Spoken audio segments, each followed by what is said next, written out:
Baiklah, Ukhtifillah, kita mulai saja. A'udzubillahi minasyaitonirrajim. Bismillahirrahmanirrahim. Assalamualaikum warahmatullahi wabarakatuh. Waalaikumsalam warahmatullahi wabarakatuh. Alhamdulillah, wassalatu wassalamu ala rasulillah. Rabbi shrahli sadri wa yassirli amri wahlul 'uqdatam min lisani yafqahu qawli. Rabbi zidna ilman warzuqna fahman. Ukhtifillah rahimakumullah, marilah kita panjatkan puji dan syukur kehadirat Allah Subhanahu wa taala karena kita telah mendapatkan nikmat iman, nikmat Islam, nikmat sehat dan juga nikmat waktu luang. Atas izin Allah kita dipertemukan kembali dalam kajian parenting online Bina Sholihah pekan ke-7 Sabtu tanggal 24 Juli 2021 dengan tema yakin dan tawakal bekal meraih mimpi. Sholawat serta salam tak lupa marilah kita haturkan kepada Nabi besar kita Nabi Muhammad Shallallahu Alaihi Wasallam beserta keluarganya, sahabatnya dan seluruh pengikutnya sampai akhir zaman. Semoga Ukhtifillah yang hadir pada kesempatan hari ini mendapatkan syafaat beliau di yaumil akhir. Amin amin ya robbal alamin.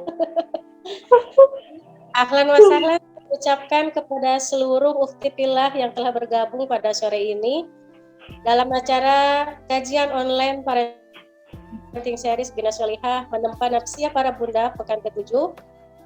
Kajian online ini terselenggara atas kerjasama 3MT, yaitu MT Azahra, MT Khadijah, dan juga Sahara Channel, juga disupport oleh jendelamuslimah.com dengan media partner kami MT Anissa dan juga Ummahatul Jannati. Baiklah Ukhtifillah, sebelumnya izinkan saya memperkenalkan diri. Saya Iis. Hari ini saya mendapatkan amanat sebagai MC yang akan memandu acara selama 2 jam ke depan. Saya tidak sendiri, ada juga host Ibu Ayu. Assalamualaikum Ibu Ayu. Waalaikumsalam warahmatullahi wabarakatuh, Mbak Is. Ukhtifillah, saya ingatkan kembali untuk mengganti format nama _domisili untuk memudahkan kami sebagai petugas di sini mengenal para bunda ya. Dari mana, bunda siapa, dan dari mana, karena nanti juga pada sesi tanya jawab akan memudahkan kami untuk mencatat siapakah pemenang giveaway. Nah, tetap semangat ya bunda. Cari di sini yang beruntung nanti. Siapakah yang beruntung sore ini ya? Baik bunda, untuk mengingatkan kembali, jangan lupa dahulukan adab ketika berilmu. Ada tata tertib yang harus disimak selama kajian online ini berlangsung. Untuk mengefektifkan waktu, marilah sama-sama kita buka kajian online sore ini dengan membaca basmalah. Bismillahirrahmanirrahim. Semoga Allah ridho dan memberkahi majelis ilmu kita ini pada sore ini. Amin ya robbal alamin.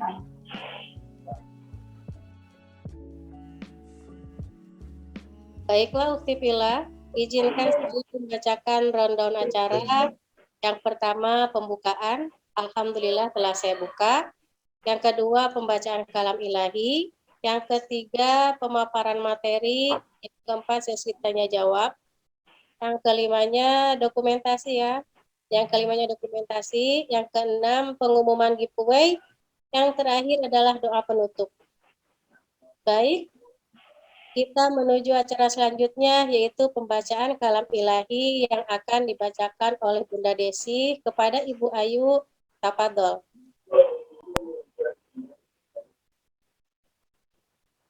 A'udzu billahi minasy syaithanir rajim. Bismillahirrahmanirrahim. Innama amwalukum فتنة والله عنده أجر عظيم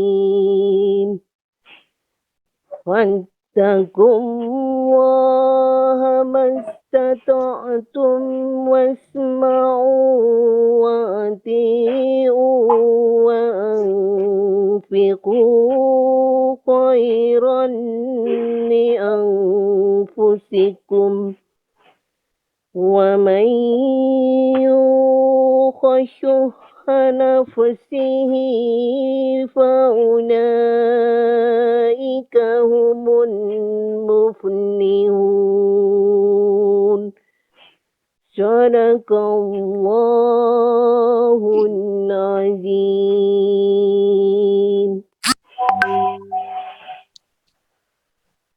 Aku berlindung kepada Allah dari godaan setan yang terkutuk dengan menyebut nama Allah yang Maha Pengasih, Maha Penyayang.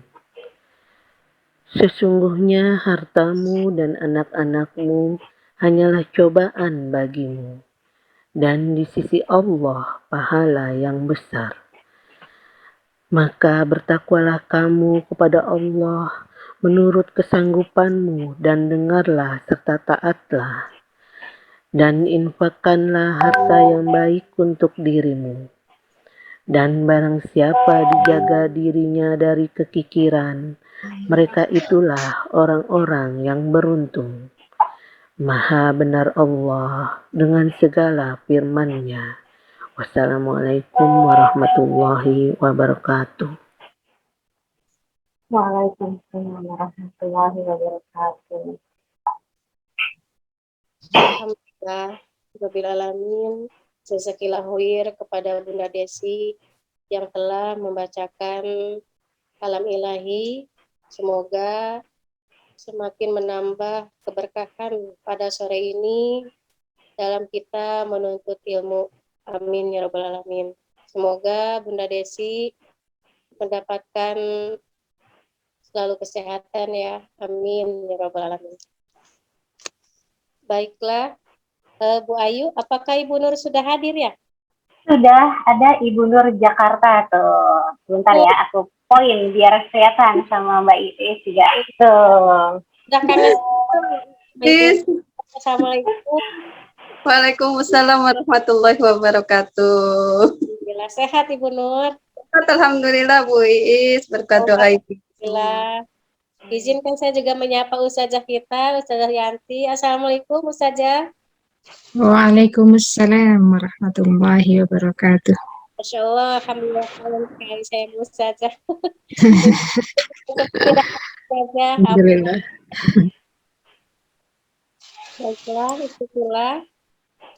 Saya mengingatkan kembali untuk mempersiapkan alat tulisnya, karena selama pemaparan materi dianjurkan untuk mencatat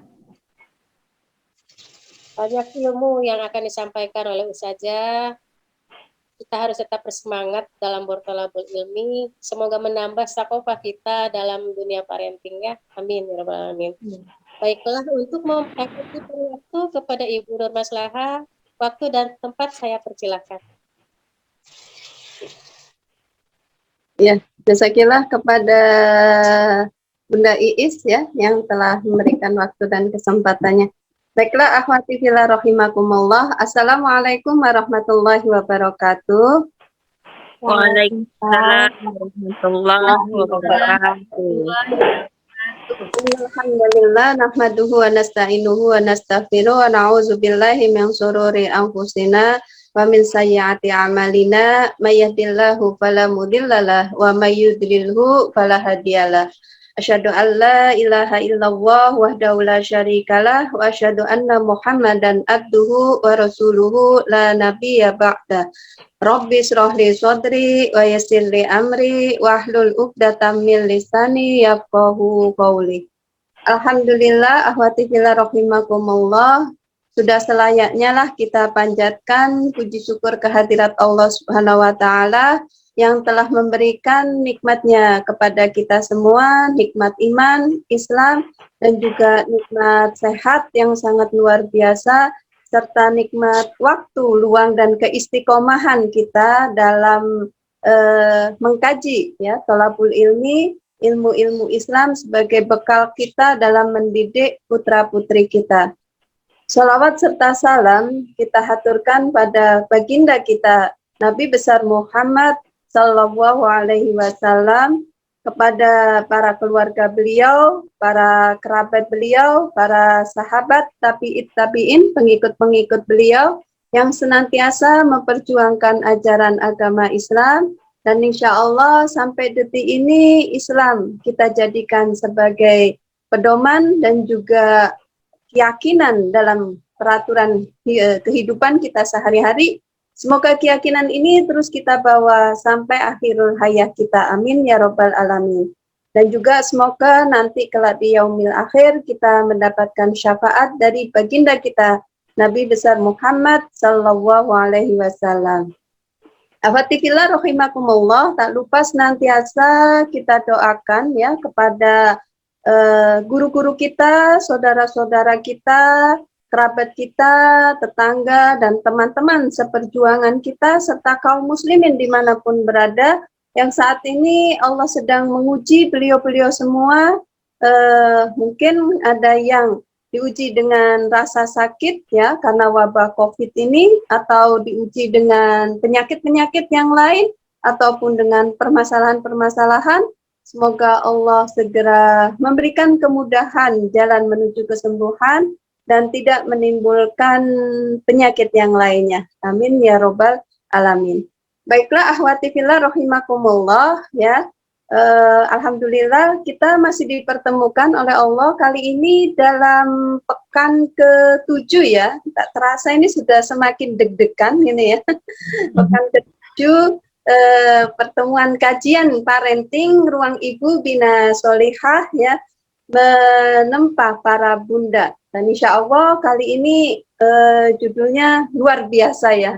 Ini luar biasa terkait dengan bagaimana menanamkan yakin dan tawakal gitu ya sebagai bekal untuk meraih mimpi. Nah ini bukan satu hal yang remeh ya kalau terkait dengan keyakinan ini watifillah ini. Kita di luar mungkin bisa tegar, bisa menunjukkan apa kekuatan diri kita, tapi masalah keyakinan ini adalah sesuatu yang luar biasa yang kemudian harus kita tanamkan di dalam benak kita ya. Sebelum kita mulai, karena ini suasana di sini, alhamdulillah di tempat saya itu redup-redup ya. Dan tadi sepertinya di Teh Mela juga sudah mulai hujan deras ini. Baiklah, untuk membakar semangat kita ya dalam mengkaji ilmu pekan ini ya, saya sapa dulu Ahwati Fillah. Bagaimana Ahwati Fillah rahimakumullah kabarnya hari ini? Alhamdulillah luar biasa. Allah tetap semangat. Allahu Akbar. Waduh, ini Bu Ayu, Bu Mela ini luar biasa semangatnya meskipun udah hujan-hujan ya. Masya Allah, semoga kita diberikan semangat ya nanti sampai 2 jam setengah lah ya, 1 jam 2 jam ke depan ya. Pehilawati fila rahimakumullah, mungkin sudah tidak sabar lagi ya bagaimana kemudian ingin mendengar paparan dari Ustadzah yang sudah kita tunggu-tunggu ya kehadiran beliau, dan juga kita tunggu-tunggu bagaimana nasihat-nasihat paparan ilmu-ilmu beliau. Siapa lagi kalau bukan Ustadzah Yanti Tanjung. Baiklah, saya sapa dulu. Assalamualaikum warahmatullahi wabarakatuh, Ustadzah Yanti Tanjung. Waalaikumsalam warahmatullahi wabarakatuh. Bagaimana kabarnya Ustadzah hari ini? Alhamdulillah, luar biasa, tetap sehat. Allahu Akbar. Alhamdulillah, betul Ustadzah. Ketinggalan ya tadi tetap sehatnya. Iya, Masya Allah, luar biasa nih diingatkan ya, tetap sehat. Kalau sehat tangan 2 ya biasanya. Iya. Semangat, Allahu Akbar. Ya, baiklah Ustadzah. Semoga Allah senantiasa melindungi Ustazah dan juga keluarga Ustazah ya. Sebaik-baik perlindungan Allah, sebaik-baik penjagaan Allah, diberikan kesehatan yang benar-benar nikmat luar biasa, sehingga tetap bisa memberikan ya ilmunya kepada kita semua, termasuk wabil khusus pada kajian pekan ini gitu ya. Amin ya robbal alamin. Baiklah Ustazah, saya tidak berpanjang kalam ya terkait dengan tadi gambaran tema yakin dan tawakal ya, bekal meraih mimpi. Nah ini terkadang tadi ya sepintas saya katakan di awal, bagaimana kemudian kita menumbuhkan rasa yakin pada diri kita gitu ya, karena biasanya berefek ya Ustazah terkait dengan keyakinan dengan afal, dengan perbuatan kita. Kalau kita nggak yakin ya kerjanya begitu-begitu aja gitu, ngerjainnya gitu. Kalau yakin gitu ya, itu luar biasa sungguh-sungguhnya. Biasanya seperti itu realitasnya. Dan juga terkait dengan tawakal gitu ya. Nih, gue dulu pernah terima apa ya waktu di sekolah itu udah belajar pokoknya udah nanti serahkan kepada Allah gitu ya. Nanti bisa enggaknya itu ngerjain tugas-tugas. Nah, itu sering dulu. Nah, ini mungkin nanti bisa dijelaskan ya bagaimana konsep yakin dan tawakal sehingga kemudian mimpi yang kita inginkan itu benar-benar bisa terwujud seperti yang kemarin gitu ya. Bagaimana ini kalau dikaitkan dengan materi yang kemarin menggenggam dunia seperti itu ya. Monggo Ustazah tafadhol menyampaikan materinya selama 1 jam ya. Insya Allah nanti dilanjut tanya jawab. Tafadhol Ustazah. Jazakillah khair. Benar. Bismillahirrahmanirrahim. Assalamualaikum warahmatullahi wabarakatuh. Waalaikumsalam warahmatullahi wabarakatuh. Inna hamdan lillahi nahmaduhu wa nasta'inuhu wa nastaghfiruh wa na'udzu billahi min syururi anfusina wa min sayyiati a'malina may yahdihillahu fala mudilla lahu wa may yudlilhu fala hadiya lahu.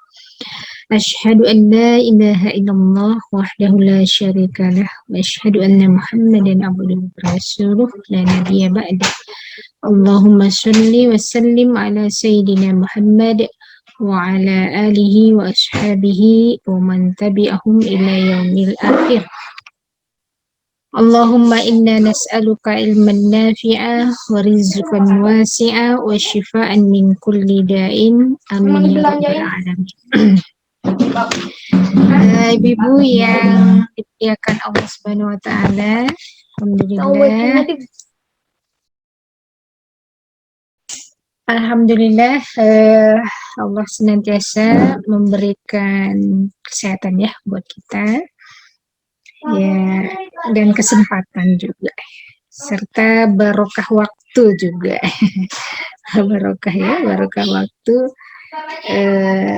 yang bisa dirasakan bagi orang-orang yang senantiasa diberi mudah oleh Allah Subhanahu wa taala di setiap urusan-urusan dan di setiap manfaat waktu yang digunakan.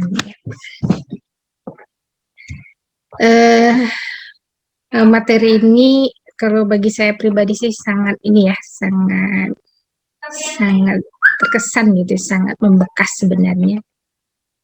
Makanya ini dijadikan salah satu bahasan buat Bina Sholihah kita. Karena juga ada yang salah juga ya memahami tentang makna tawakal ya gitu ya, dan juga khususnya lah makna tawakal. Nah, kita akan coba nanti melihat bagaimana pemahaman ini mampu mewujudkan semua mimpi yang ada gitu ya, juga semua mimpi yang ada. Nah, sebelumnya kita lihat dulu ya materinya. Ada pertanyaan yang menarik di sini. Udah siap ya Ibu ya?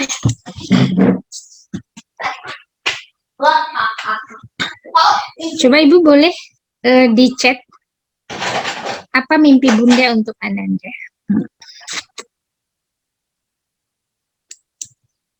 Punya mimpi nggak Bu buat anak?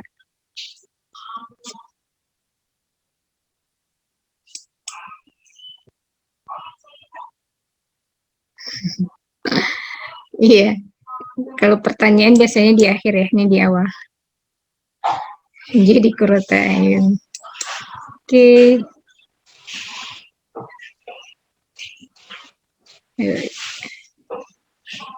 Ya. Kalau mimpinya Nabi Ibrahim itu ya nyembelih anaknya Bu.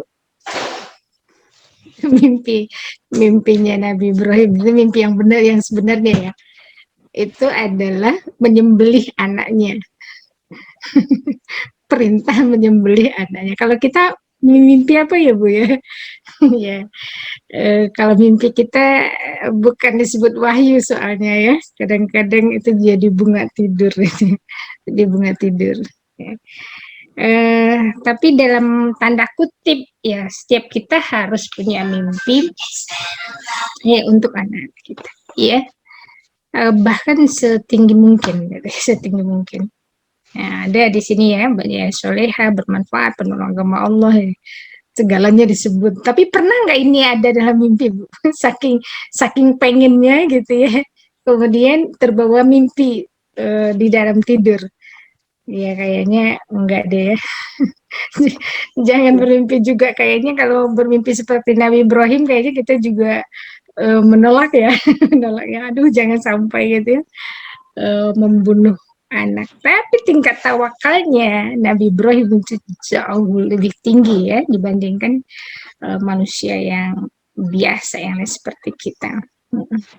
Ya itulah seorang Rasul ya, tingkat keyakinan dan tawakalnya tinggi sekali ya. Itu jadi teladan buat kita insya Allah. Baik.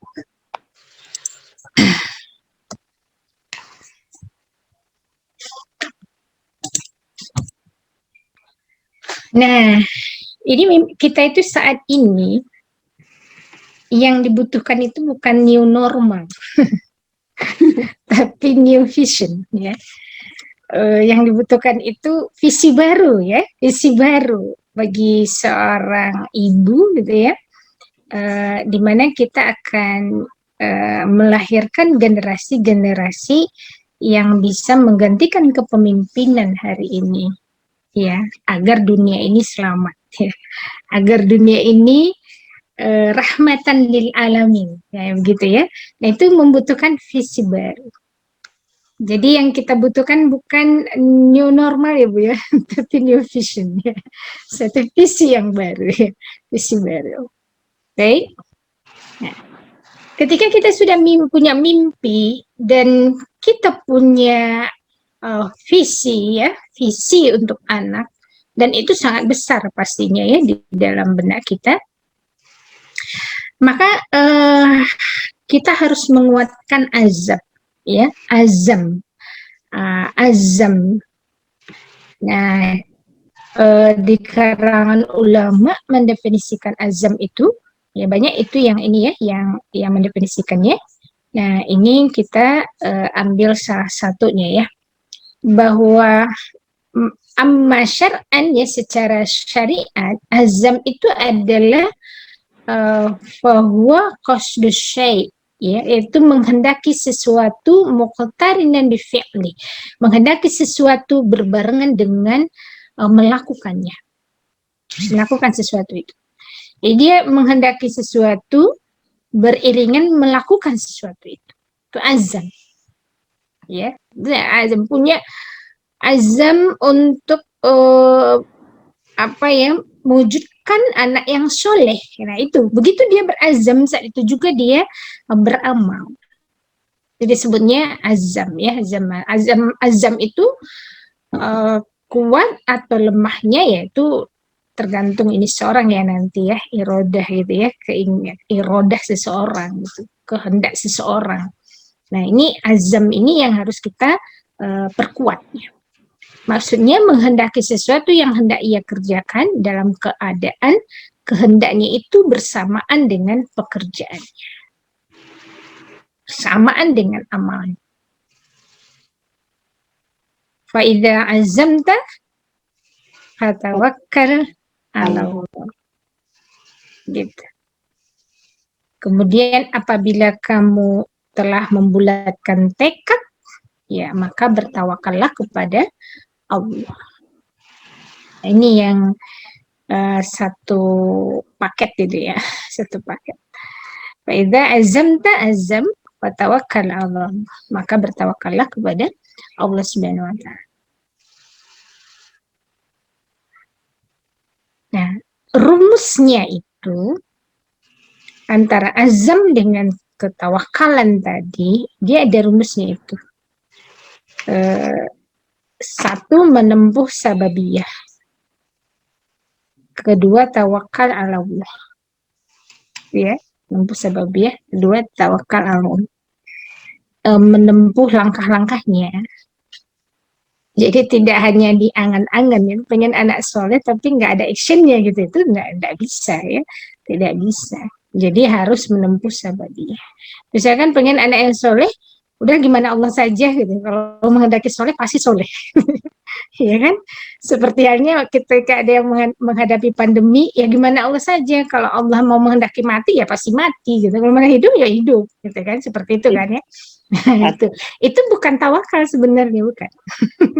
bukan itu yang tawakalnya, bukan ya. Nah, kalau yang disebut tawakal itu harus beriringan dengan menempuh sababiyah. Sababiyah itu kaidah kausalitas ya, kaidah kausalitas. Dalam kamus as-sohah disebutkan bahwa as-sabab itu berarti segala sesuatu yang dapat mengantarkan kepada yang lain. Ya kalau kita ingin selamat dari pandemi, ya berarti kan ya tidak kerumunan gitu ya, kalau bisa tetap lockdown gitu ya, kemudian kalau mau keluar rumah ada keperluan pakai prokes gitu dan sebagainya. Nah itu harus ditempuh tentunya. Nah itu namanya menempuh kausalitas ya, sababiyah. Insya Allah terhindar dari sakit ya, sakit corona. Berikutnya terhindar dari kematian insya Allah, yaitu menurut sababiyah, gitu ya, sababiyah. Dengan kata lain, hal-hal yang menjadi perantara untuk sampai kepada sesuatu itu disebut sebab. Ya. Nah, as-sababiyah adalah upaya untuk mengaitkan sebab dengan musababnya, ya. Mengaitkan langkah-langkah yang hendak diambil dengan konsekuensi yang akan kita terima atau hasil yang akan kita terima. As-sababiyah menjadi landasan dalam menjalankan berbagai aktivitas dan meraih berbagai tujuan. Ya, jadi kalau orang menempuh as-sababiyah dan dia tempuh itu semua, ya as-sababiyah itu, maka itu dipastikan itu berhasil. Dipastikan begitu. Kecuali di situ ada kodok lain. Kodok lain itu ya yang ditentukan oleh Allah Subhanahu wa taala.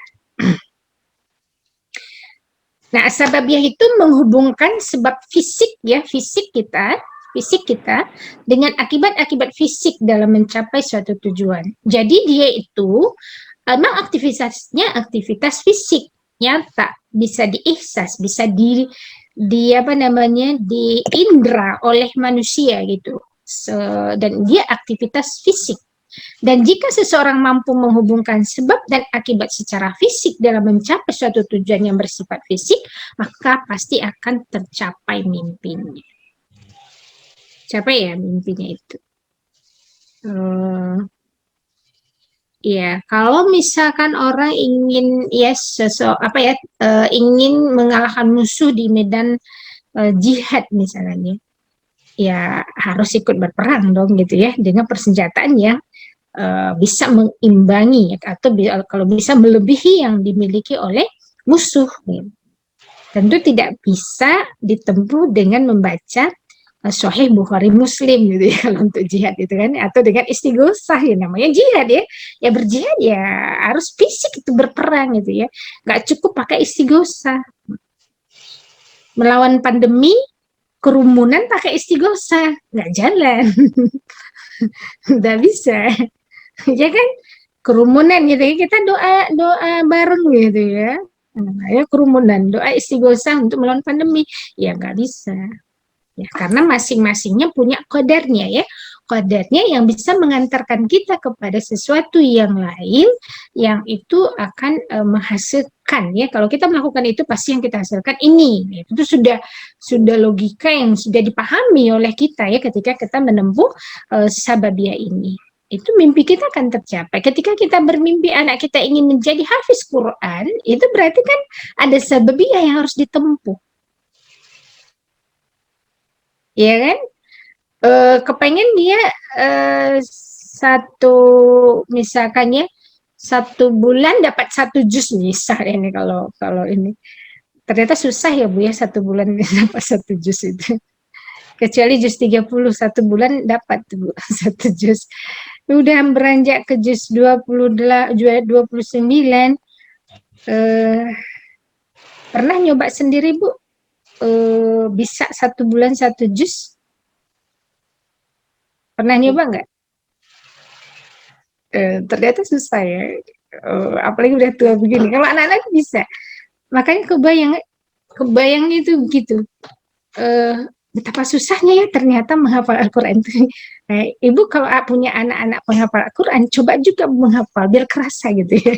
Biar kerasa betapa anak itu sebenarnya susah gitu menghafal itu. Ya kan, kalau nggak Ibu coba nuntut anak terus bisa, nggak ada empatinya kan, taunya memaksa gitu ya, harus hafal gitu kan. Ya tapi kalau kita coba, oh ternyata emang susah ya gitu ya ininya menghafalkan Al-Quran itu. Udah hafal ini, lupa yang ini gitu ya. Setor lagi ini dia belum mungkin lagi, kita belum memungkinkan dan sebagainya. Nah itu ketika kita ingin anak kita penghafal Al-Quran, berarti kan ada, itu mimpi kan, mimpi kita. Berarti ada hal-hal yang harus kita tempuh di situ, yang harus kita jalani, sehingga mencapailah suatu target yang hendak kita raih, kemudian itu terwujud. Nah, itu. Kalau sababiyah yang kita tempuh itu benar, untuk mencapai tujuan-tujuan itu, insya Allah mimpi kita tadi akan terwujud. Nah, itu sifatnya fisik. Si fisik ya, sababiyah itu sifatnya fisik. Ingat deh, sekali lagi fisik. Nah, rasionalitas sababiyah yang hendak kita lakukan itu adalah menentukan target, ya. Artinya membatasi target yang diharapkan secara jelas dan rinci. Ya, kalau bikin target itu. Target kalau misalkan target anak kita 1 tahun 1 juz, misalnya, kelamaan mungkin ya, 1 tahun 1 juz, maka apa yang harus kita lakukan? Itu kan harus ditargetkan dulu gitu. Kalau nggak ditargetkan, kemungkinan tidak tercapai ya kemungkinan. Kemudian 2, mengetahui sebab-sebab yang mengantarkan kepada tercapainya tujuan. Nah itu harus diketahui dulu sebab-sebabnya, langkah-langkah apa saja yang bisa mencapai itu. Oh kalau itu hanya saya sendiri kayaknya nggak bisa deh. Ini butuh guru nih, gitu saja gitu ya. Karena anaknya bersama uminya suka manja misalkan. Ya harus dicarikan gurunya itu ya, harus dicari gurunya. Atau dicarikan sekolah yang bisa konsen terhadap tahfiz, misal. Kalau itu yang menjadi mimpi, ya. Kalau mimpi anaknya jadi dokter, yang nggak bisa disekolahkan di pondok ulama, Bu ya.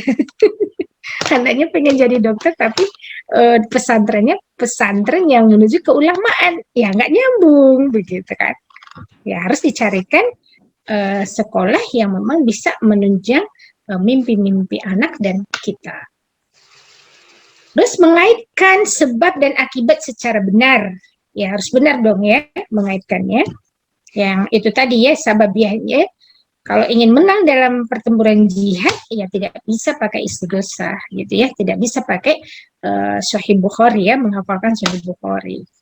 Kemudian memperhatikan hukum alam dan aturan kehidupan. Nah ini sababiyah itu, hukum sebab akibat. Nah ini kan logika ini biasanya juga ditopang oleh ilmu matematika dan sains ya, ya untuk sababiyah. Makanya ini penting dipahami kenapa ilmu matematika sains itu sangat diperlukan ya buat anak-anak kita, yaitu tadi untuk mengasah logika berpikirnya dia, dan itu bisa memperhitungkan, membuat estimasi dan sebagainya agar target-target itu bisa tercapai, termasuk kita sih ya, termasuk kita. Nah, sisi lainnya harus dimiliki kehendak yang sempurna ya, irodah yang sempurna ya. Kalau irodahnya tidak sempurna, ini kurang lah ya, kurang dorongan untuk bisa meraih mimpinya. Terus konsisten, continue ya, konsisten to continue. Ya begitulah.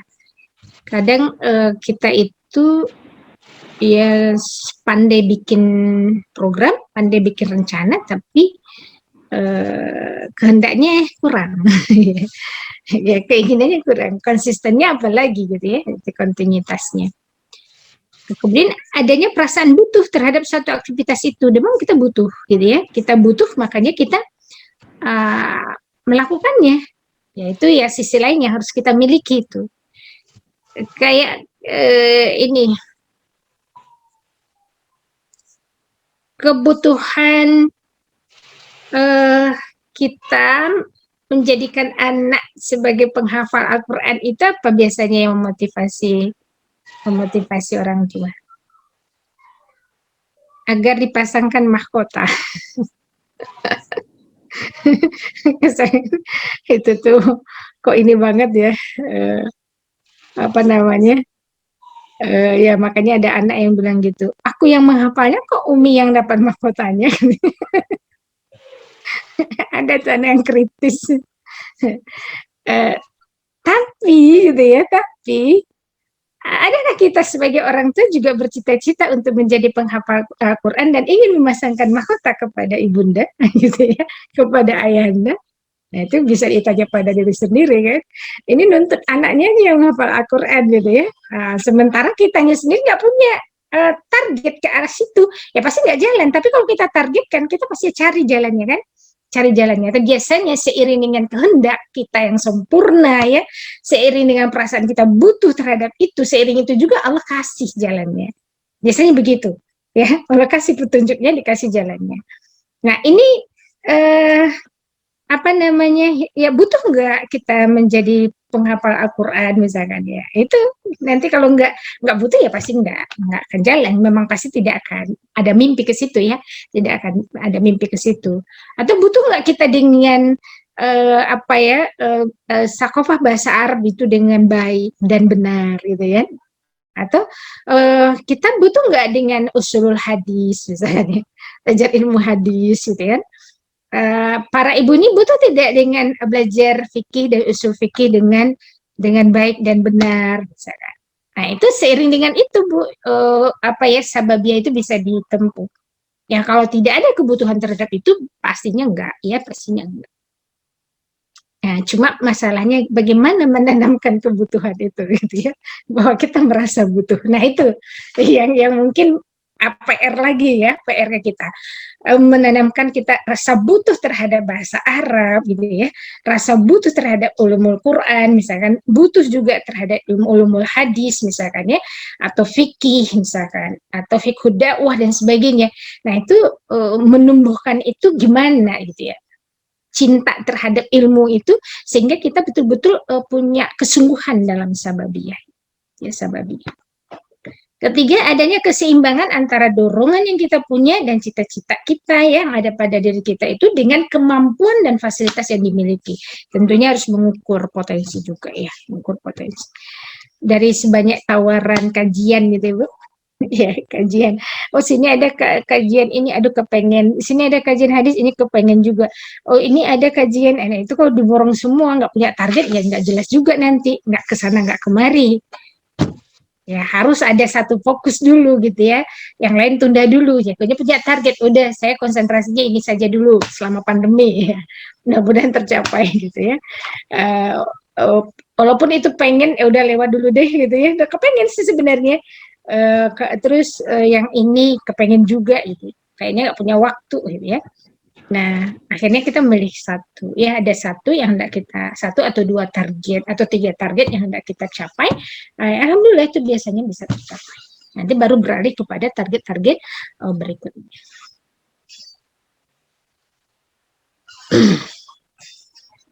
Mimpi itu bisa diraih dengan sababiyah, mengikuti sunnatullah tadi ya. Namun keberhasilan bisa terwujud dengan izin Allah. Dengan izin Allah ya Bu ya. Ya, izin Allah Subhanahu wa taala. Ya, itu tahu nggak maksudnya? Kenapa? Ini. Jadi hasil itu bukan karena ikhtiar. bukan karena sababiyah itu hasil itu. Tapi karena izin Allah. Allah yang izinkan. Karena kan nanti itu di sini adanya tawakal itu. Ya, di sini adanya tawakal itu. Menyandarkan segala sesuatu kepada Allah. Itu ya, setelah ada menempuh sababiyah tadi. Pada zat yang maha hidup dan tidak pernah mati. Ya. Perintah bertawakal. Di situ ya. Wa tawakkal 'alal hayyil ladzi la yamut. Al-Furqan ayat 58. Dan bertawakallah kepada Allah yang maha hidup, yang tidak pernah mati. Karena tidak sedikit manusia itu menganggap keberhasilannya itu karena ikhtiarnya dia. Betul tidak? Nah ini juga nggak boleh. Kenapa? Walau tadi itu kita secara konsep begitu. Kalau kita nempuh sababiyah ini, insya Allah mimpi kita terwujud kan gitu ya. Itu insya Allah ya kalau diizinkan oleh Allah kan gitu ya. Tapi biasanya Allah izinkan itu. Biasanya ya, karena itu sunnatullahnya seperti itu. Allah sudah mengizinkan dengan sunnatullahnya. Hanya memang ada kodok lain yang mungkin saja tidak berhasil. Nah, berarti kita harus nempuh sababiyah yang lainnya. Seperti misalkan Imam Syafi'i ya pernah dengan muridnya itu ya, muridnya yang slow learner itu sampai 92 kali beliau menempuh uslub lah gitu ya istilahnya ya, menempuh cara untuk mengulang ya pelajaran tersebut, ya ternyata belum juga berhasil hingga ke 93 baru berhasil. Oke. Nah, wa 'alallahi fatawakkalu in kuntum mu'minin, dan hanya kepada Allah hendaknya kamu bertawakal jika kamu benar-benar orang yang beriman. Beriman ya, orang yang yakin. Ya, yakin ya ketawakalnya kepada Allah. Ya. Wa may yatawakkal 'alallahi fahuwa hasbuh. Innallaha balighu amrih qad ja'alallahu likulli syai'in qadra. Dan barang siapa yang bertawakal kepada Allah, niscaya Allah akan mencukupkan keperluannya. Innallaha balighu amrih, sesungguhnya Allah lah yang akan menyampaikan urusannya. Ya, ketika itu dia gantungkan ya di seluruh sababiyah yang dia lakukan itu, dia selalu terhubung dengan Allah. Jadi bukan karena ikhtiarnya, tapi karena Allah yang memudahkan ya. Ikhtiar itu begitu dia menggantungkan segala sesuatunya kepada Allah tadi, menyandarkan kepada Allah Subhanahu wa taala itu, dan sangat yakin itu akan Allah sampaikan urusannya. Qad ja'alallahu likulli syai'in qadra. Sungguh Allah telah menjadikan bagi setiap segala sesuatu itu qadarnya. Qadarnya yang kita sebut tadi, ada qadarnya itu. Misalkan ya itu tadi kalau apa ya dalam ilmu misalkan gitu ya, otak kita punya qadar untuk bisa menyimpan informasi ya, menyerap memori misalkan, terus mengikat informasi itu dengan fakta itu ya, itu qadarnya otak memang seperti itu. Maka ketika kita menyerap ilmu, nah kita bisa melakukan hal itu gitu ya. Tapi kalau ada yang nggak paham-paham juga ya, berarti ada sababiyah yang tidak ditempuh, Bu. Ya kan? Bisa jadi hadir di majelis, tapi fisiknya yang hadir. akalnya enggak. Maksudnya enggak serius gitu ya, enggak serius dalam majelis gitu ya, makanya enggak paham-paham, enggak nempuh adab ya, adab-adab di dalam majelisnya, membuat dia tidak paham. Ini suara saya masih kedengaran ya? Jelas aja. Ya, soalnya tidak bergerak videonya. Ya udah, alhamdulillah. Oke. Ibnu Qayyim al-Jauzi menurutnya tawakal adalah amalan dan ubudiyah. Ya, tawakal itu amalan dan penghambaan hati dengan menyandarkan segala sesuatu hanya kepada Allah, tikoh terhadapnya, berlindung hanya kepadanya, dan ridho atas sesuatu yang menimpa dirinya berdasarkan keyakinan bahwa Allah akan memberikan segala kecukupan bagi dirinya dengan tetap usaha keras untuk dapat memperolehnya. Ini yang luar biasanya kalau Nabi Ibrahim dengan Nabi Ismail itu luar biasanya apa? Ketika menjalankan perintah Allah Subhanahu wa taala itu walaupun tidak walaupun itu di luar nalar gitu. Di luar nalar itu ya. Di luar nalar tetap dia lakukan. Itu tingkat tinggi kan ketawakalannya itu ya kepada Allah, keyakinan itu. Makanya barokah ya, barokah. Begitupun Siti Hajar itu ya. Siti Hajar ketika melihat putranya Ismail itu kehausan, dia lari-lari cari air 7 kali ya. 7 kali nyari airnya di padang pasir yang tidak ada tumbuhan sedikit pun di situ. Secara logika,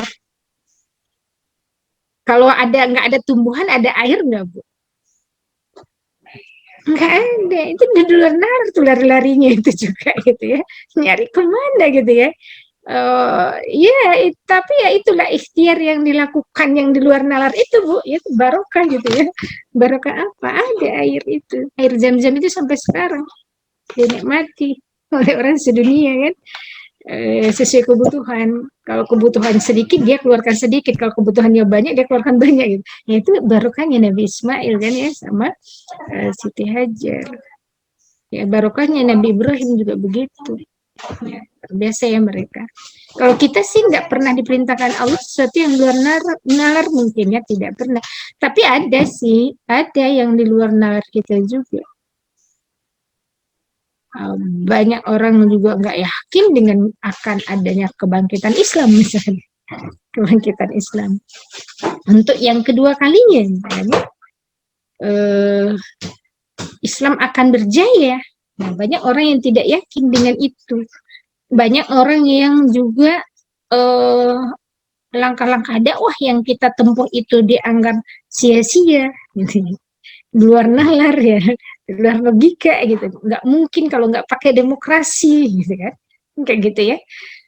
Kamu cuma omong doang, nggak mungkin Islam itu bangkit dengan omong doang. Nah, ini yang kadang-kadang akan meruntuhkan keyakinan kita kepada Allah Subhanahu wa taala. Tapi tidak harusnya sebagai orang yang yakin ya berdasarkan keyakinan bahwa Allah akan memberikan segala kecukupan bagi dirinya dengan tetap usaha keras untuk dapat memperoleh mimpi-mimpi yang sudah dia inginkan. Jadi ini ya, bertawakal bukan berarti pasrah. Ya, pasrah, tapi diiringi dengan sababiyah. Ya, ada orang yang pasrah lah, aku udah pasrah, sudah nyerah ya, udah nggak ada yang bisa aku lakukan lagi. Atau misalkan kalau dalam dunia parenting itu suka gini, berhadapan dengan anak itu sudah mati gaya, udah mati gaya, terus sudah stres. Siapa yang stres? Ya Bu ya, ada yang bilang begitu kan? Banyak kan ibu-ibu bilang menghadapi anak-anak itu stres. Atau berkeluarga itu sampai ada suatu pembahasan tentang ini ya.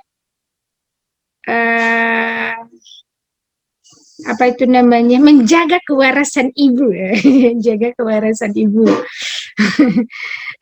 Karena ibu-ibu rentan sekali stres gitu. Iya, Ustazah. Itu harusnya nggak berlaku buat ibu-ibu Az-Zahra, nggak boleh berlaku itu. Itu artinya tawakalnya yang nggak jalan gitu loh, ya kan? Nah, itu tawakalnya nggak jalan. Harusnya orang bertawakal itu nggak pernah stres itu dia, nggak. Betul nggak, Bu Nur? Iya, betul, Ustazah. Iya, orang yang stres itu orang yang nggak bertawakal pada Allah. Makanya dalam Islam itu dia punya paket lengkap untuk menjaga seorang ibu tetap berakal, ya, bertawakal dan menempuh sababiyah gitu. Jadi dia nggak pernah bilang, oh saya itu udah mati gaya ini, enggak. Tapi dia tetap berpikir gimana caranya kalau ini gagal, apalagi yang mau saya tempuh, kan begitu kan harusnya. Ini anak saya kalau dibangunkan subuh itu sulit, misalnya dia sulit. Saya sudah pakai cara apa menurut dia, pencet hidungnya gitu ya. Kita pencet nggak bangun juga ternyata gitu ya. Terus cara mana lagi gitu kan, seperti itu. Jadi bukan stres yang muncul pada diri ibu tadi, tapi mohon petunjuk Allah gitu ya. Ya Allah, beri aku petunjuk apa yang harus aku tempuh lagi gitu ya untuk hal ini. Ketika kita kehilangan misalnya atau sesaat tidak bisa memikirkan sababiyah itu misalkan, oh ternyata Allah berikan petunjuk, oh ini kamu tuh kurang ini nih gitu ya, seolah begitulah ya, kurang sounding tentang mafhum sholat gitu ya, gitu ya. Berarti kan kita harus ngomong sama anak tentang makna sholat, akidahnya dikuatkan lagi kan gitu kan, nggak marah-marah mulu gitu ya, emosional, tapi memberikan suatu sakofah yang lebih lengkap lagi begitu ya, mumpung masih belum balik kan gitu ya. Sejak kalau anak yang belum balik nggak sholat kan nggak dihisap, tidak dihisap. Yang dihisap kita kan kalau nggak ngajarinnya gitu atau tidak memerintahkan ya kan begitu ya. Masalah dia sholat atau tidak itu urusan Allah kan gitu ya, yang menggerakkan ataupun nanti yang memberikan pertolongan kepada kita untuk itu sepanjang dia belum balik ya. Kalau udah balik ya nggak mungkin lah ya, insya Allah pasti bertanggung jawab terhadap sholatnya. Baik, tawakalnya burung. Dicontohkan ya oleh para ulama. Lau annakum kuntum tawakkaluna 'ala Allahi haqqi tawakkulihi liruziqtum kama yurazaqu tayru tagdu khishasan wa taruhu baton. Seandainya kalian, ini hadis ya, seandainya kalian sungguh-sungguh bertawakal kepada Allah, sungguh Allah akan berikan rezeki sebagaimana Allah beri rezeki kepada seekor burung yang pergi dalam keadaan lapar dan kembali dalam keadaan kenyang. Burung ikhtiar nggak, Bu? Ikhtiarnya burung. Kayak ikhtiar, walaupun dia hanya punya naluriah ya, untuk makan. Kalau si burung itu tetap di sarangnya, ada rezekinya enggak? Kecuali yang burung kecil ya, anak burung pasti ada oleh ibunya gitu ya. Tapi kalau si ibunya ini dia tidak pergi terbang mencari ya, atau misalkan apa ya, katakanlah ikan ya, bukan ikan sih, atau dia kan biasanya pergi ke tempat yang sama, besoknya ke situ lagi ada. Begitu habis misalkan rezekinya dia di situ, apakah dia tetap ke sana gitu ya? Tetap kan ya, tetap ternyata nggak ada kan. Ternyata kita cari lagi yang lain kan, tempat yang lain yang bisa membuat dia bisa mencari rezekinya Allah Subhanahu Wa Taala, diberikan rezeki oleh Allah Subhanahu Wa Taala. Nah ini Rasulullah itu meminta kita untuk memperhatikan bagaimana tawakalnya burung, tawakalnya burung gitu, menyandarkan segala sesuatunya kepada Allah Subhanahu Wa Taala.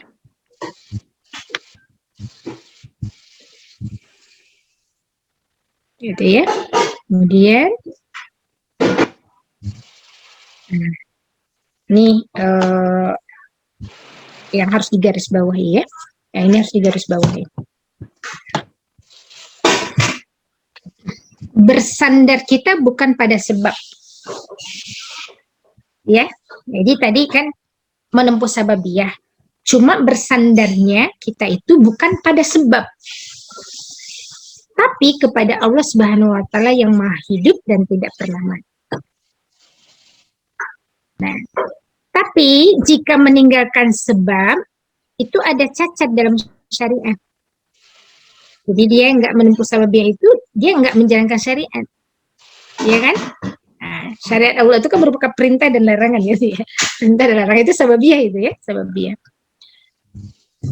Jika bertumpu pada sebab itu cacat dalam akidah. Paham ya Bu ya? Bu Nur? Ya, Ustazah. Bu Nur kayaknya mikir. Iya Ustazah, ini harus dipikir mendalam ini Ustazah. Ya itu hasil perenungan ulama ini ya, hasil perenungan ulama. Kalau nggak salah saya tulis nggak ya? Insya Allah saya tulis sih. Ibnu Taimiyah. Perenungan ya, sebuah perenungan. Ya. Fal iltifatu ilal asbabi syirkun fit tauhid. Bahkan begitu ya. Mengandalkan atau terlalu memperhatikan sebab atau usaha itu menodai kemurnian tauhid. Ada yang bilang begitu kan? Kalau saya nggak berusaha, nggak akan dapat ini, nggak akan dapat uang, gitu ya. Nggak akan dapat rezeki, gitu. Jadi dia itu bertumpu pada usahanya. Saya nggak akan kaya kalau saya tidak berusaha. Nah itu ada menodai kemurnian. Ya, kemurnian akidah. Tidak percaya bahwa sebab adalah tindakan merusak akal sehat. Ya, tidak percaya bahwa sebab adalah sebab ini apa sih? Tidak percaya bahwa sebab adalah sebab tindakan merusak akal sehat.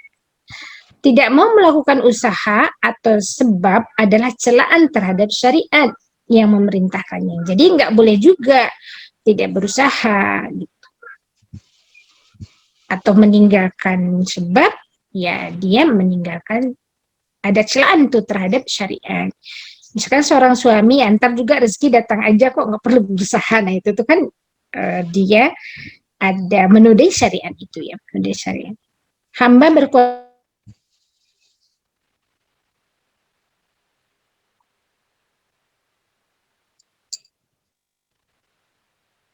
Maaf Ibu, terempar.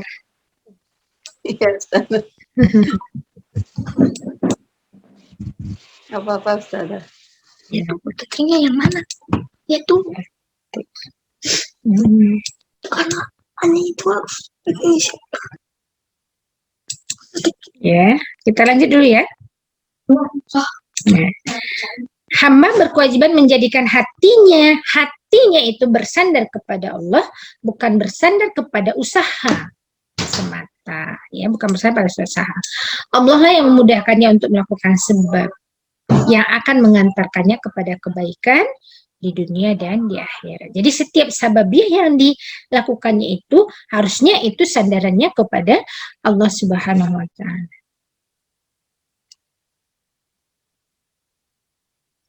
Oh iya, sudah habis ternyata. Alhamdulillah. Alhamdulillah ya. Nggak sampai 1 jam. Ya, itu apa namanya ya, rumus kita dalam meraih mimpi ya, rumus kita dalam meraih mimpi. Ketika anak kita ingin jadi mau jadi apa mimpinya pun gitu ya, itu rumusnya seperti itu. Ya, tetap menempuh sababiyah dan bertawakal kepada Allah Subhanahu wa taala. Bertawakal itu di awal ikhtiar, di tengah ikhtiar, di akhir ikhtiar. Ya, bertawakal itu bahkan di setiap ikhtiar yang ada, gitu ya. Di setiap sababiyah yang kita lakukan, tawakal itu hadir. Kalau ngerti ya Bu ya?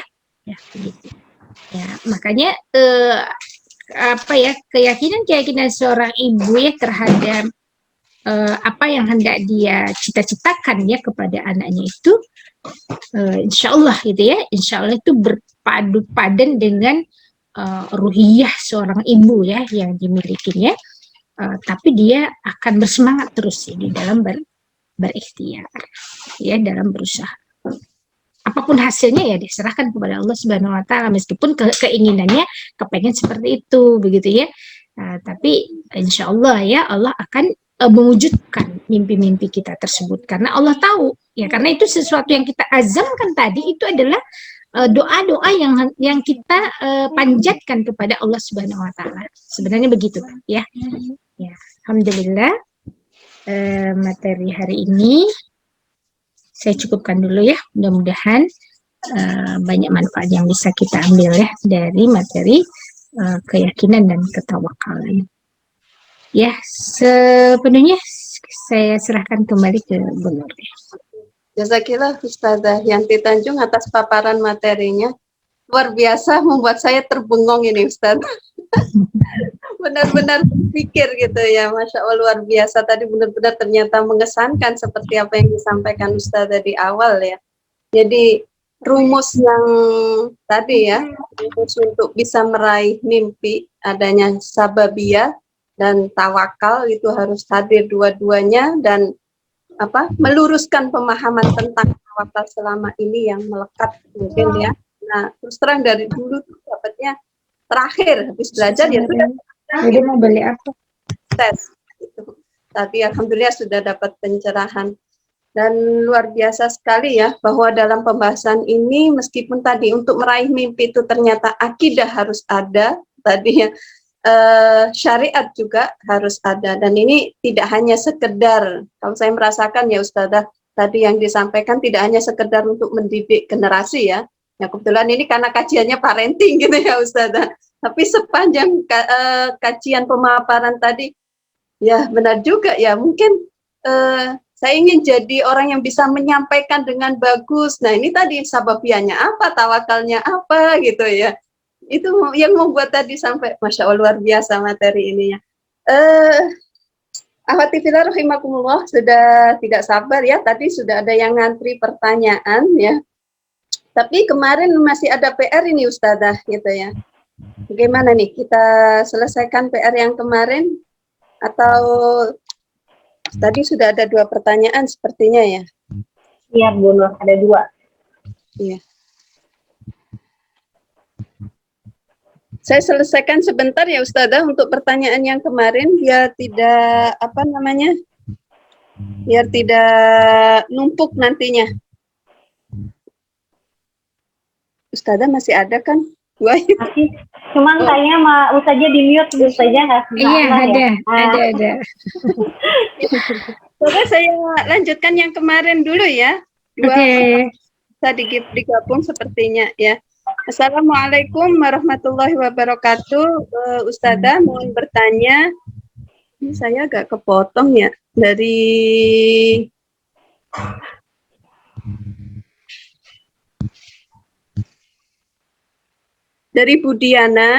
Bunda Diana dan Bunda Eva. Yang pertama dari Bunda Diana. Assalamualaikum Ustazah, bagaimana kita memahamkan kepada anak untuk membatasi pertemanan pada anak pilihan kita. Nah, terkait dengan takwa ya yang kemarin itu. Kemudian dari Bunda Eva, biasanya justru kendalanya itu ada pada orang-orang terdekat yang masih memiliki gaya hidup sekuler, orang-orang yang terdekat dengan kita. Nah, itu 2 pertanyaan yang mungkin bisa diselesaikan dulu ya. Tafadhol Ustazah.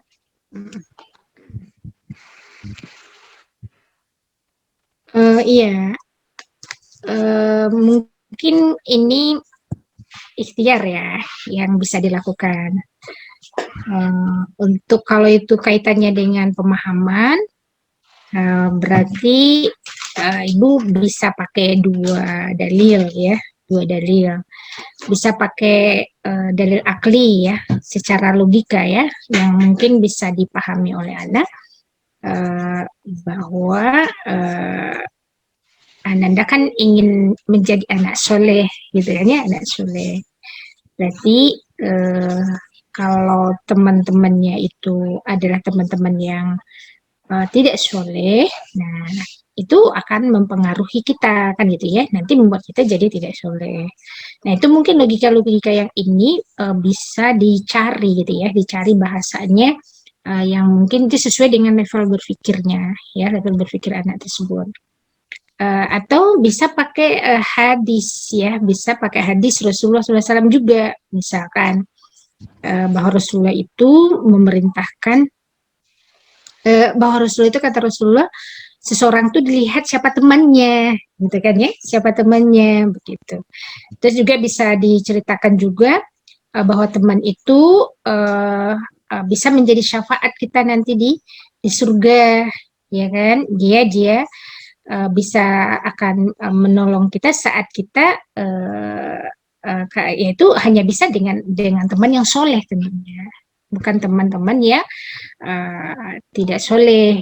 Nah itu ya bisa pakai, kalau untuk pemahaman itu ya gitu, bisa pakai apa ya, kita membuatkan kaidah secara akal ataupun nanti kita pakai nakli ya, pakai Al-Quran ataupun hadis, itu pemahaman.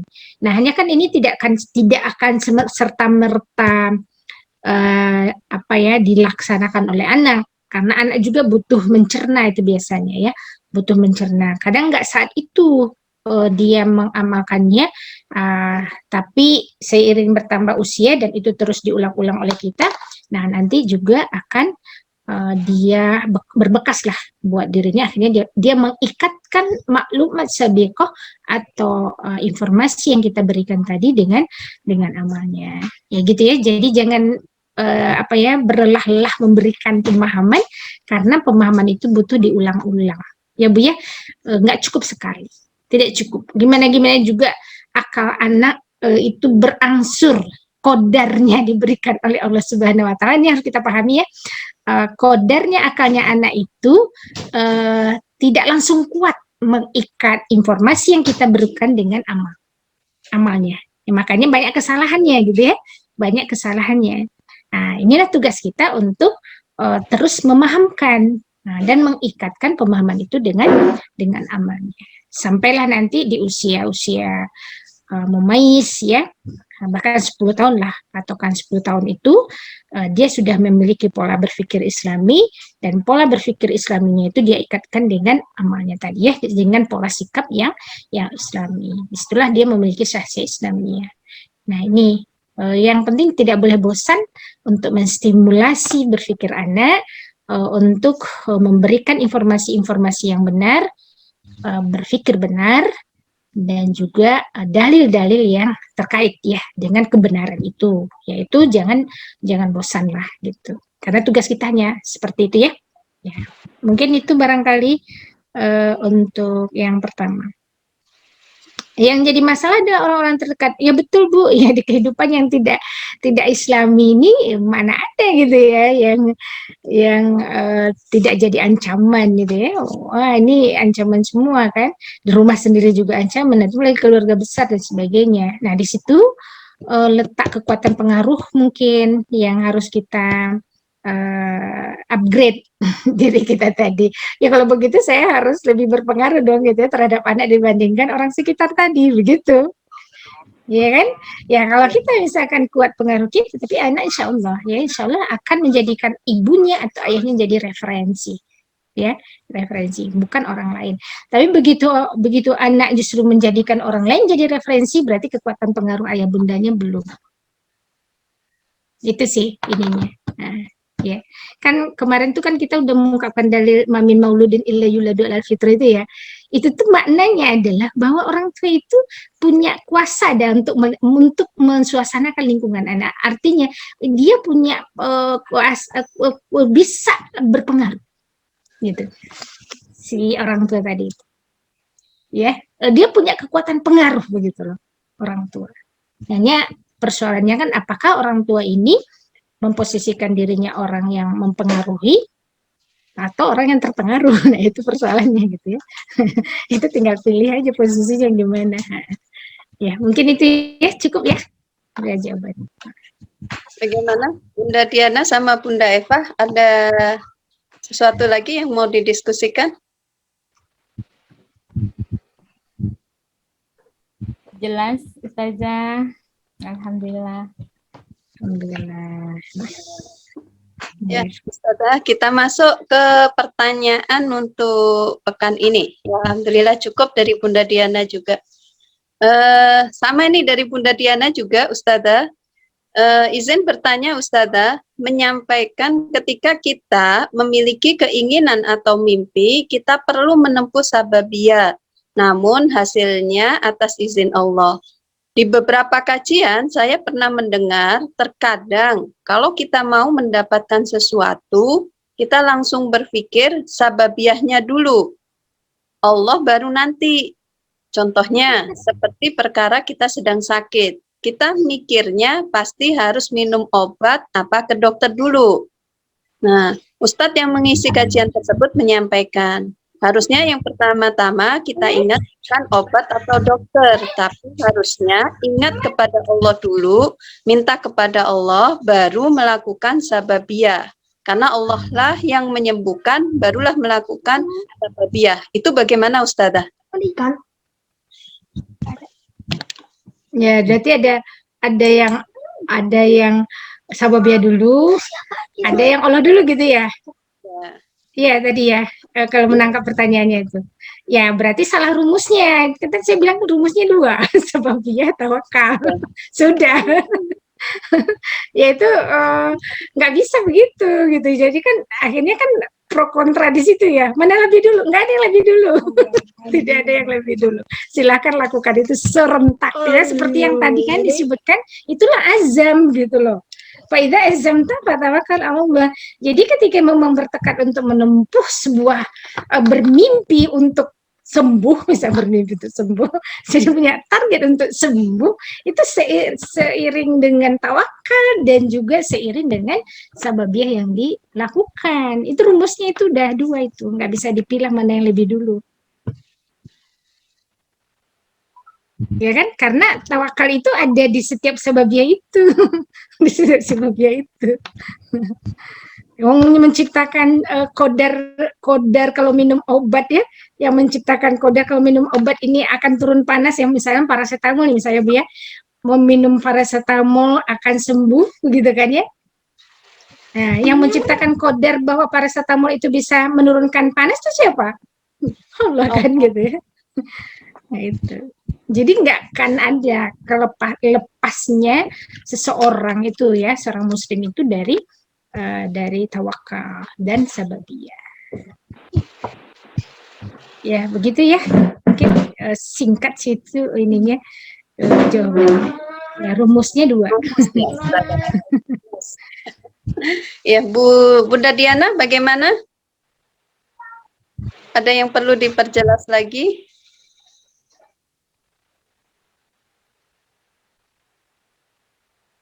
Oh, cukup Ustazah. Alhamdulillah. Berikutnya pertanyaan dari Bunda Putri Rahmi di Aceh. Assalamualaikum Ustazah, mohon penjelasan. Apakah benar jika ada yang mengatakan jika kecerdasan itu adalah dari turunan? Nah, itu Ustazah pertanyaannya. Ya, kalau hasil riset ya, riset penelitian orang-orang gitu ya, kalau kita mau ngambil juga jadi sebentar ya, saya coba cari, tapi kalau dicari nanti habis pula waktunya. Bahwa kan ada yang mengirimkan kecerdasan itu kromosom X gitu ya. Nah, ibu itu menurunkan, ini kalau mau lihat genetisnya ya, menurunkan 2 kromosom X untuk anaknya. Kalau ayah itu 1, cuma dinonaktifkan, mengaktifkan. Jadi sejatinya katanya begitu, bahwa kecerdasan anak itu diturunkan oleh ibu. bukan oleh ayah. Itu hasil penelitian. Apakah itu ilmiah atau tidak? Wallahu alam gitu ya. Wallahu alam. Nah, hanya kalau berbicara masalah kecerdasan, nah, kita ambilnya definisi dulu. Apa yang disebut cerdas? Itu dulu ya. Apa Bu yang disebut cerdas?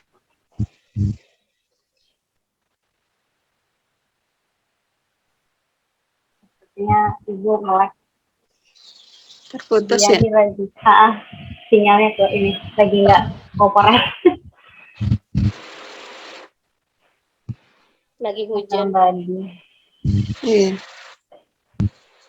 Mohon bersabar ya bunda-bunda. Sedang OTW.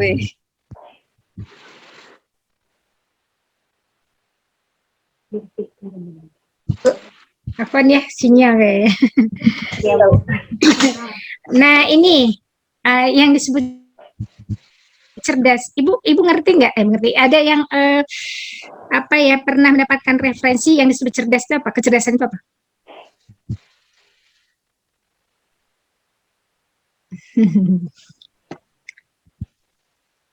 Banyak mengingat kematian.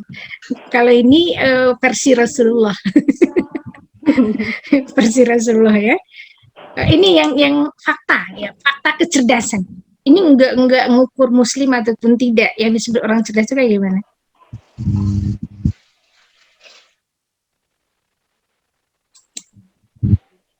Ada yang tahu? Banyak mengingat.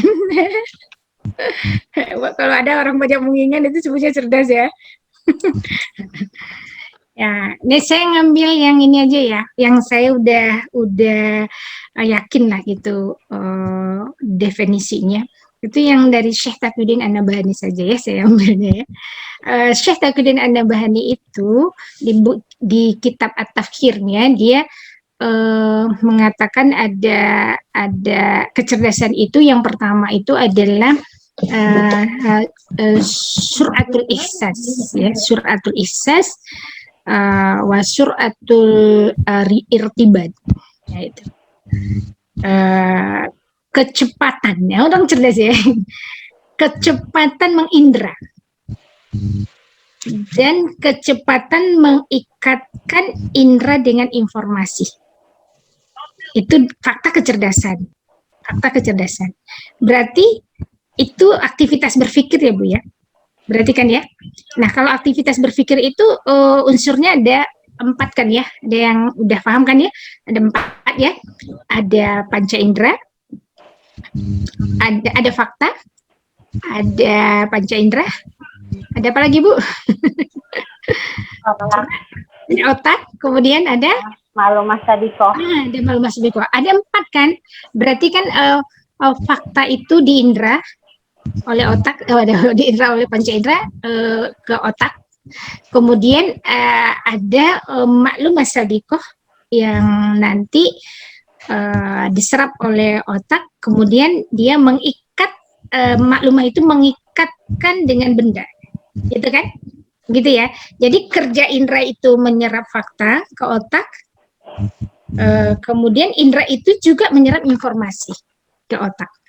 Kemudian otak nanti mengingatnya, ini kadarnya otak kan begitu, bisa menyimpan informasi, mengingat informasi, mengeluarkan lagi informasi itu, mengeluarkan lagi memori yang ada, mengingat-ingat lagi gitu ya informasi yang dia terima, baik itu pokoknya yang ditransfer oleh indera itu semua, dan mengikat informasi dengan fakta yang dia indera yang terkait ya, yang terkait.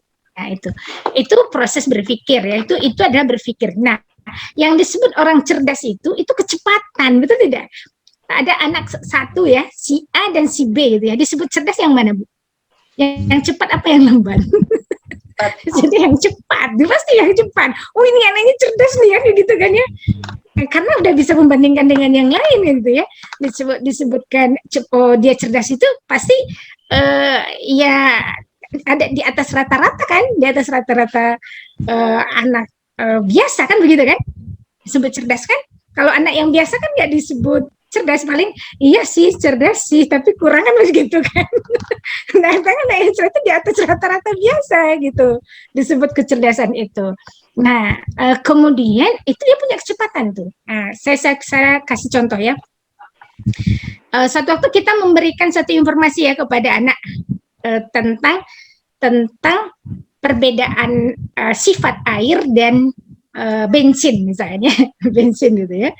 Nah, ini air, ini bensin. Nah, agar misalkan bertambah informasi lengkap informasi yang dia terima, maka kita coba satukan air dengan bensin, ya. Kan kelihatan perbedaannya kan ya. Yang mana yang ngapung, Bu? Air apa bensin kalau disatuin? Yang ringan. Bensin. Oh, bensin kan. Iya kan? Pasti gitu kan. Kemudian sifatnya apa? Kalau bensin itu sifatnya dia pemantik api kan gitu kan.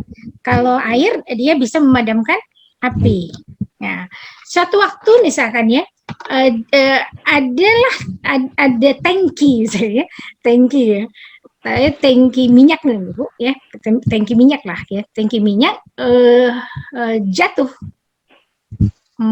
truk tangki minyak ya jatuh, kemudian di situ diterik matahari, kemudian di sebelahnya ada orang yang sedang bakar sampah, saya bakar sampah, kemudian tangki minyak itu jatuh, kemudian minyaknya bensinnya tumpah.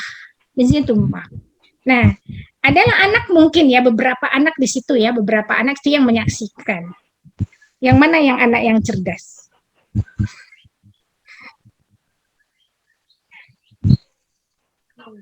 Atau tidak anak lah, ibu yang cerdas yang mana? Nah, di antaranya ada bapak-bapak yang lewat pakai motor dan pakai mobil. Ini tuh di sawah ya, ada sawah yang itu ada jalan lah gitu. Cuma ada orang sedang bakar sampah lah di situ. Nah, ada orang yang lewat tuh ngambil bensin itu masukin ke motornya, bensin itu masukin ke mobilnya kayak gitu ya. Kemudian ada juga itu orang-orang kampung itu ya, bawa jerigen Bu, nampung bensin di situ, di situ. Tapi ada juga yang kabur lari, terus menyuruhkan kepada orang-orang jangan mendekat misalkan. Mana yang lebih cerdas?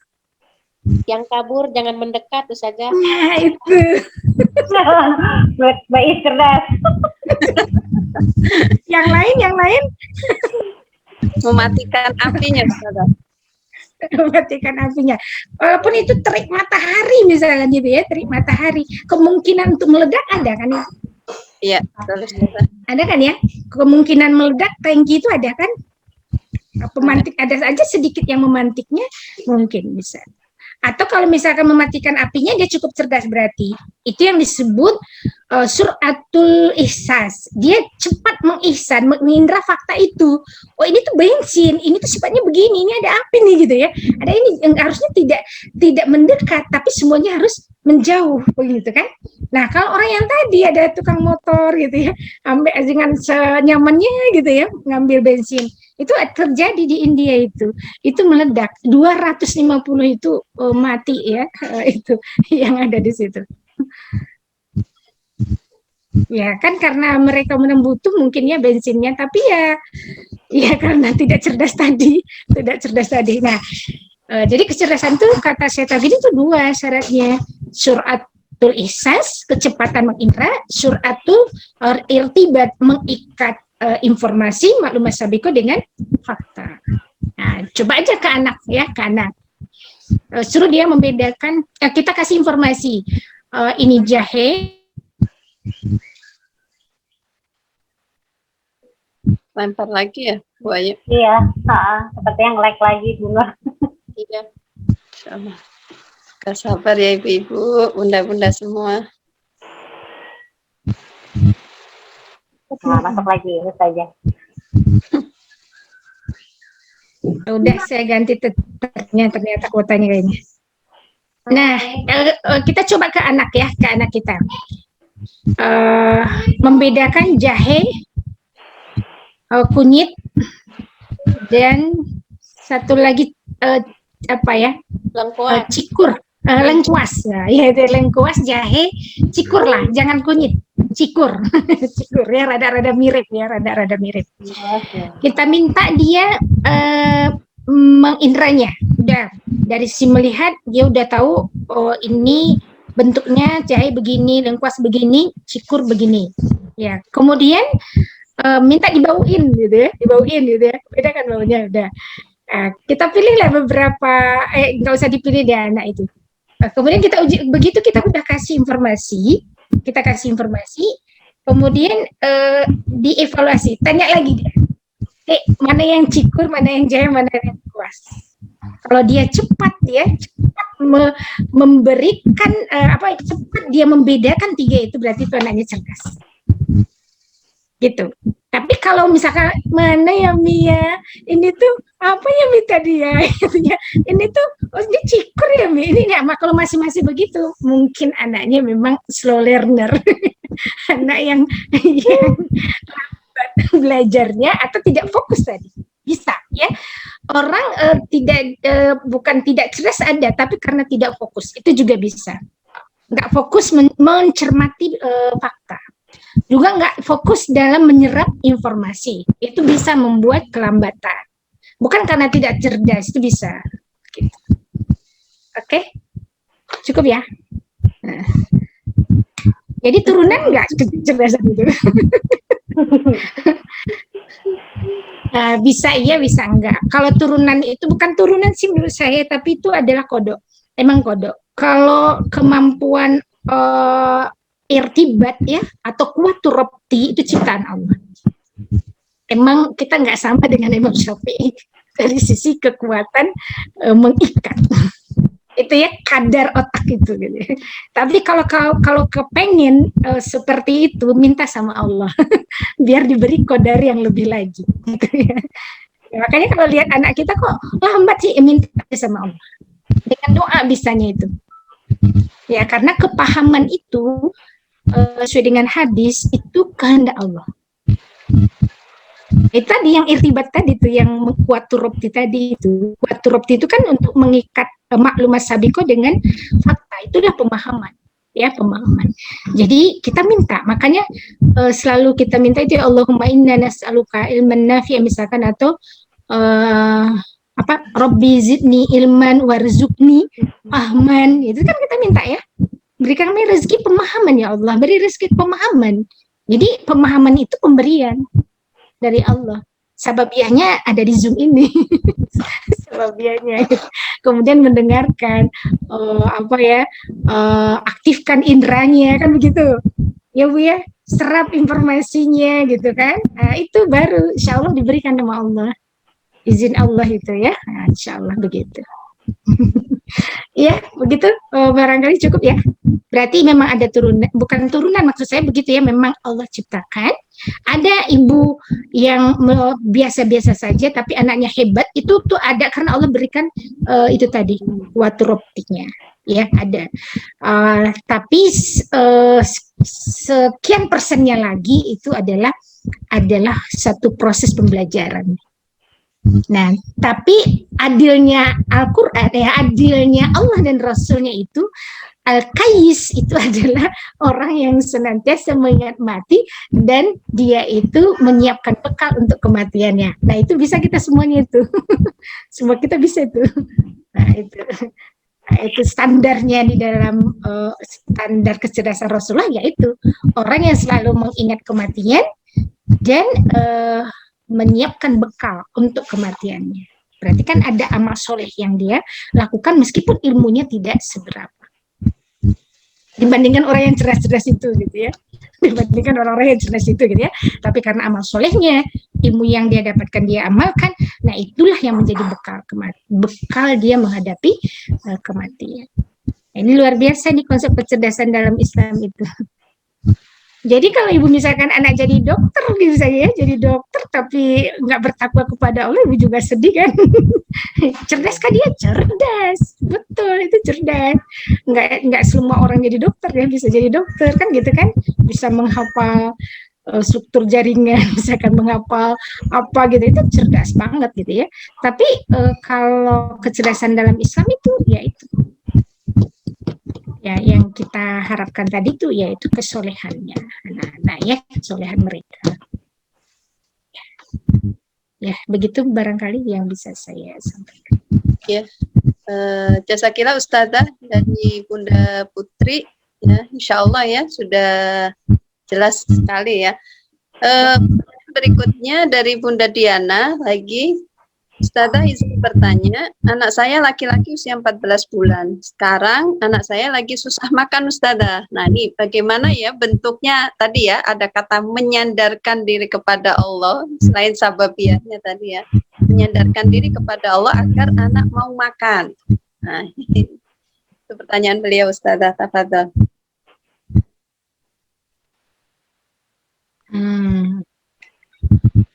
Oh yang mana ya? Oh, sekarang anak saya lagi susah makan. Oh ya ini Bu 14 bulan ya Bu ya. Ya.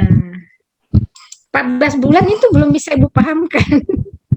Jadi Ibu buatkan aja makanan yang enak di indranya gitu. Dari sisi penampilan mungkin apa namanya? Dari sisi kemasan kan gimana indera itu bisa tertarik gitu kan, namanya indera itu kan fungsinya untuk kita bisa agar dia tertarik pada benda itu gitu, pada apa yang dihadapannya ya, makanya buatlah itu mungkin di awal perkara itu kemasan ya, kemasan yang menarik ya. Kalau misalkan telur, misalnya jangan telur ceplok terus gitu ya, ngelihat telur ceplok aja udah atau telur rebus juga lagi gitu ya, aduh cuma ada 2 jenis itu misalkan, tapi berganti gitu ya, sehingga kok bagus sih, kok enak sih gitu ya, orang kapitalis saja mampu ya membuat daya tarik selera mata dan sebagainya gitu ya, kenapa kita ibu-ibu itu nggak bisa gitu kan ya. Nah, akhirnya nyalahin anak. Emang begitu, anak usia segitu tuh emang belum bisa paham, Bu. Yang tahu bagaimana itu dia inderanya bisa menikmati, udah gitu ya, kalau kepada benda ya. Nah, kalau udah dirasa ternyata Dek, coba dulu. Wah, ternyata enak kan? Ya, insya Allah dimakan. Insya Allah ya, kalau misalkan itu enak ya. Nah, makanya banyak makanan variasi yang mungkin atau enggak variasi juga enggak apa-apa, tapi yang anak suka ya, yang sudah kita bikin satu variasi ternyata itu dia suka, ya nggak apa-apa, kita ulang lagi kan gitu kan ya, atau 2 gitu. Dia suka kayak anak saya yang bungsu itu kan sukanya itu apa namanya, tahu toge. Nah, ya orang lain kakak-kakaknya nggak suka itu, tapi dia suka tahu toge. Jadi kalau dikasih tahu toge itu sepiring itu bisa habis sendiri, bisa habis sendiri gitu ya. Ya udah masak aja gitu. Sayur yang lain enggak begitu gitu ya. Ya udah gitu ya. Sukanya itu jangan kasih tawaran lain misalkan udah dibayam gitu ya, udah orang gak suka gitu ya dikasih bayam gitu kan. Nah, carilah alternatif lain yang mungkin itu di lidahnya ya, di lidahnya itu enak. Atau kita main dagingnya, kita bikin apa, banyak lah macam-macam ya sekarang ya, bisa di Google gitu ya, coba pakai daging kurban dan sebagainya. Jadi emang belum bisa ya Bu ya, si anak tadi belum bisa dipahamkan karena otaknya yang diciptakan oleh Allah itu masih lemah ya, mengikat informasi dengan amal. Tapi tetap berikan informasi tidak mengapa, bukan berarti nanti kita menuntut dia harus mengamalkan ya, karena itu memang belum bisa ya, belum bisa. Jadi yang dituntut tuh kreativitas orang tua itu. Baik, ya. Cukup ya? Ya. Kemudian terjawab semua. Masih ada lagi Ustazah. Satu lagi Ustazah. Mohon maaf. Yeah. Dari Bunda Lala Rofi, Jakarta Barat. Assalamualaikum Ustazah. Saya punya anak usia 17, laki-laki yang sekarang mulai curhat terus. terkadang saya suka malas mendengar curhatannya karena tentang lawan jenis terus. Nah, saya juga suka nasehatin. Kadang sama dia suka didengar, terkadang dia suka bete dengar nasihat saya. Nah, ini harus seperti apa menasehati anak yang sudah beranjak remaja seperti itu. Syukran. Ya. Ibu harus bersabar, ya, harus bersabar.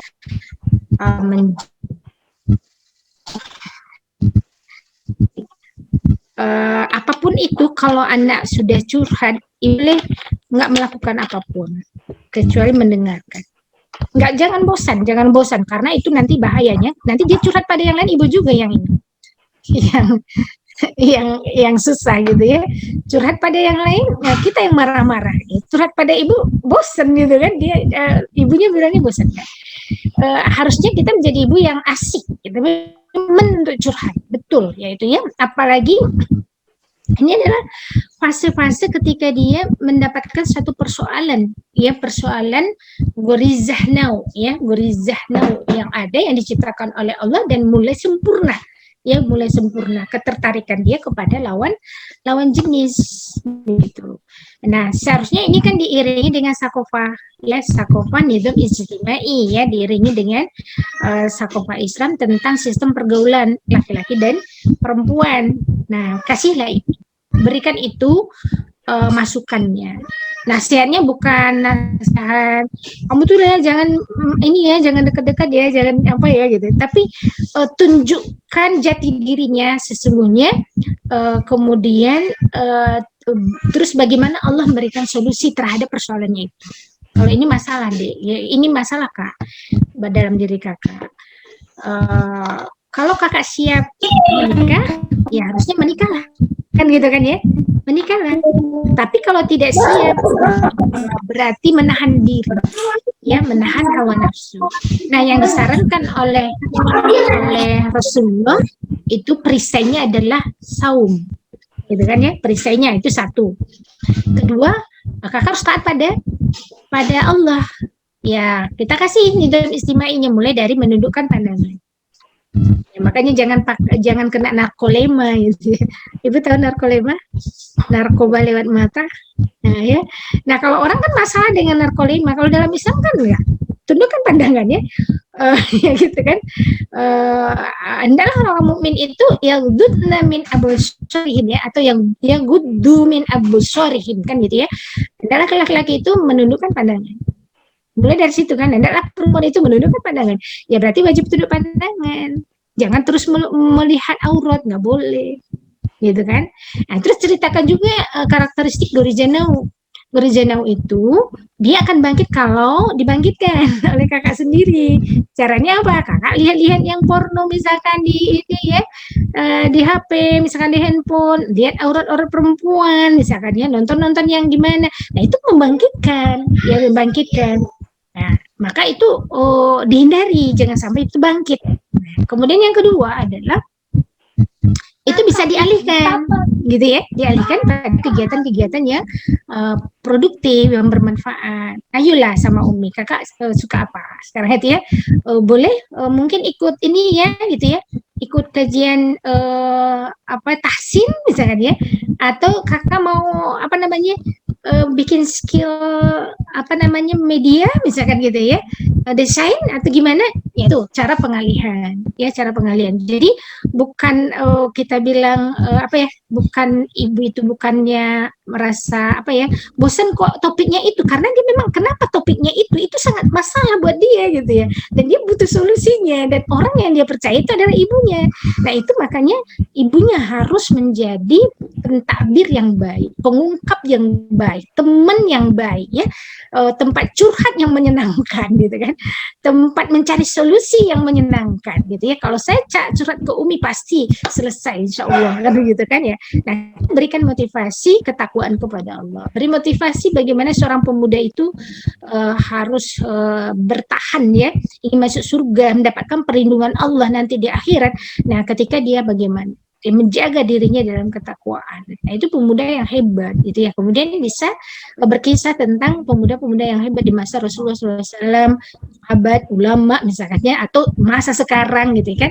Nah, itu kita ungkapkan. Kemudian kita sampaikan juga bahwa kehidupan saat ini memang tidak islami, dan itu tantangannya sangat berat bagi kakak, bagi kita semua, tapi kita nggak boleh jadi korban. Ya justru kita harus merubah keadaan ini.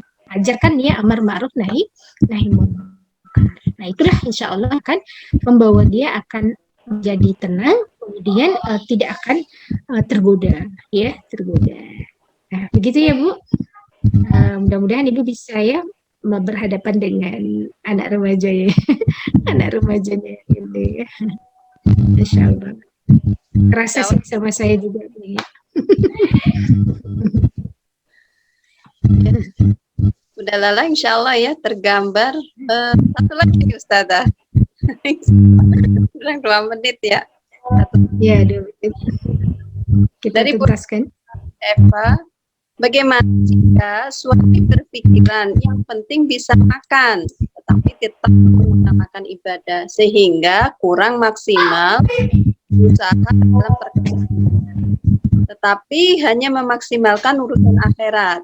Sementara istri memikirkan ingin pergi ke Mekah, jalan-jalan ke luar negeri, supaya suaminya melakukan usaha yang maksimal. Nah, bagaimana maka pandangan suami atau yang dengan konsep yang berbeda tadi?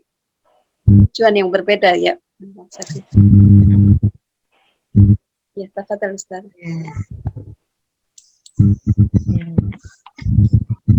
Kalau Ibu sampaikan nggak Bu, kepengen jalan-jalan ke Turki gitu ke suami? Bu Eva, mana Bu Eva? Disampaikan nggak ke suaminya? Dibuka. Iya, sampaikan.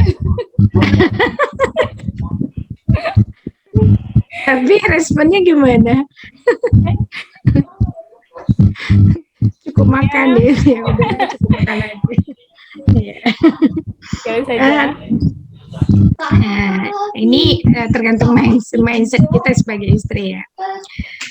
Sepanjang suami sudah menjalankan kewajibannya dan lainnya ya kita syukuri. Mungkin dia tidak, justru nanti ketika dia nyari ingin memenuhi keinginan suaminya itu, keinginan istrinya untuk jalan-jalan ke Turki saya, jalan-jalan ke Eropa misalnya, terus dia ibadahnya jadi kurang, ibunya juga yang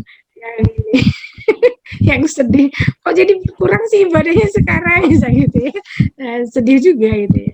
Nah tapi menurut saya kewajiban suami itu kalau di sisi nafkah itu cuma 3 ya, sandang, pangan, papan, ya sudah gitu. Jadi ketika dia udah menyukupkan makan kita, kebutuhan pakaian kita, kemudian kebutuhan rumah kita gitu ya, ya alhamdulillah itu udah cukup bagi dia ya memenuhi kewajibannya. Nah sedangkan yang lain-lainnya itu tidak menjadi kewajiban, ya tidak menjadi kewajibannya itu standar ya, standar syariatnya sudah dijalankan ya, standar syariatnya.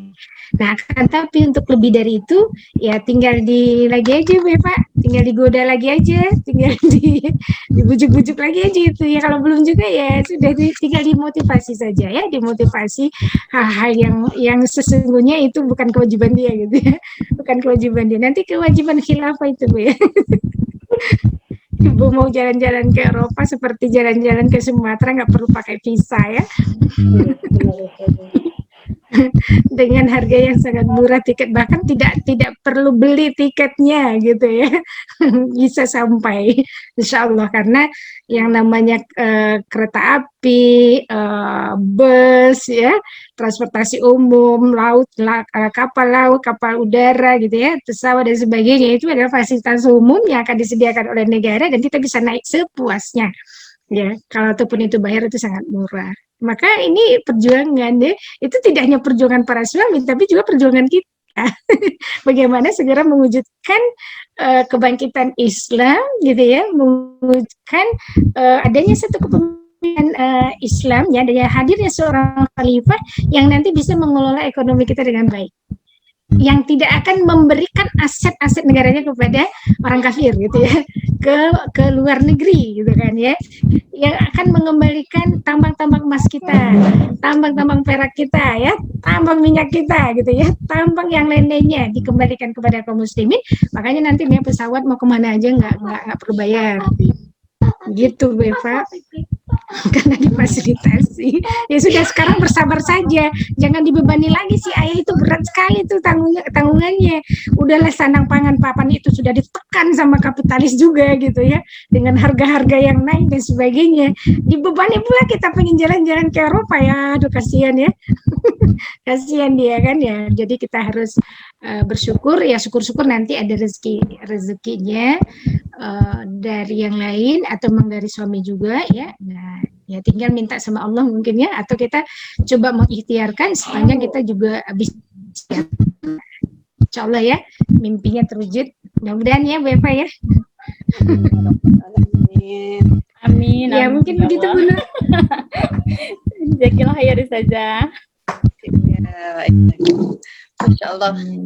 Mohon maaf ini ternyata waktunya lebih dari 3 menit ya, sudah lebih. Insya Allah mungkin yang nanti masih ada sesuatu yang perlu didiskusikan lagi, mungkin di pertemuan pekan depan ya, Ustazah ya, masih membuka pertanyaan ya kalau seandainya terkait dengan Afatifillah rahimakumullah ya, karena tadi sudah dituntaskan semua pertanyaan, dan jazakillah saya ucapkan kepada Ustazah Yanti Tanjung.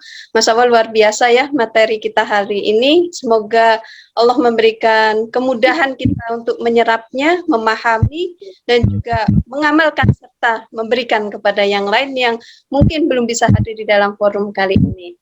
Dan tidak lupa juga kami ucapkan terima kasih yang sebanyak-banyaknya kepada Ustazah yang telah memberikan materi-materinya, mendampingi kita, membimbing kita dalam tiap pekannya. Semoga keberkahan senantiasa kepada Ustazah dan keluarga. Allah memberikan kelimpahan nikmat, keberkahan nikmat kepada Ustazah, baik itu kesehatan maupun nikmat-nikmat yang lainnya. Amin ya rabbal alamin. Dan juga saya terima kasih kepada Afatifillah yang sudah berpartisipasi ya pada bunda-bunda Makanan? Mau makanan? juga Bareng sama harus banyak kita. Saya selaku moderator dan juga mewakili Ustazah, mohon maaf apabila dalam penyampaian di materi inti ini ada banyak kekurangan, yaitu kekhilafan dari saya, dan semoga apabila ada kelebihan-kelebihan itu adalah datangnya dari Allah Subhanahu wa taala. Amin ya rabbal alamin. Dan semoga Allah memberikan kesehatan, tetap istiqomah, semangat di penghujung pertemuan kita pekan depan ya Ustazah. Ini demikian saya kembali